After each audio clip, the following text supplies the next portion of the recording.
Hello भाई, मेरा नाम सनकी चौहान है। अगर मेरी नई वीडियो देखना चाहते हैं तो सब्सक्राइब और बेल आइकन दबाना। Sanhiya recording studio कटसा।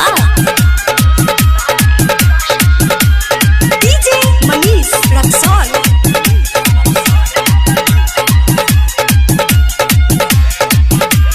Music by Sonu सनहिया।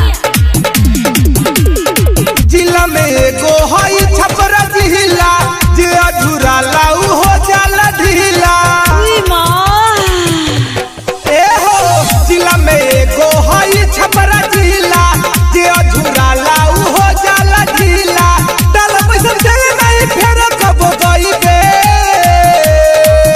अरे यारा वाला का हल है बे सुना अरे वाला और बिना सहुर पईबे छपरा वाला मारी तनी हुर जाइबे।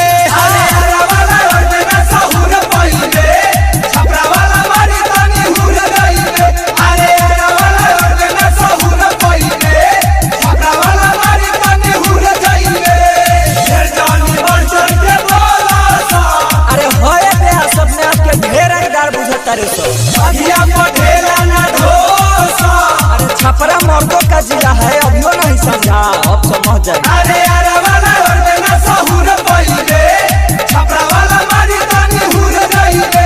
अरे यारा वाला और बिना सहुर पईबे।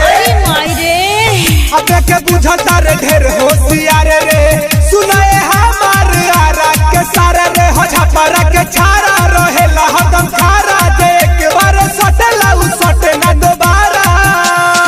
अबे के बुझता रे ढेर होशियार रे सुनाए हमार आरा के सारे रे सुनाए हमार आरा के सारे रे।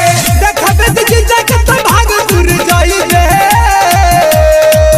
अरे यारा वाला चापो चापो खूब चापो। अरे यारा वाला और बिना सहुर पईबे छपरा वाला मारी तनी हुर जाइबे। अरे यारा वाला और बिना सहुर पईबे छपरा वाला मारी तनी हुर जाइबे। अरे यारा वाला और बिना सहुर पईबे छपरा वाला मारी तनी हुर जाइबे। अरे का हुआ भाई, काहे इतना गुस्सा में? अरे क्या बतलाए भाई, यारा वाला अपने आप को बहुत बड़ा रंगदार समझ रहा है खेल दो। मगर ये नहीं जानता है ये छपरा जिला है। हाँ। छपरा जिला में हर एक घर में एक रंगदार पैदा होता है। कब का? जेपी तिवारी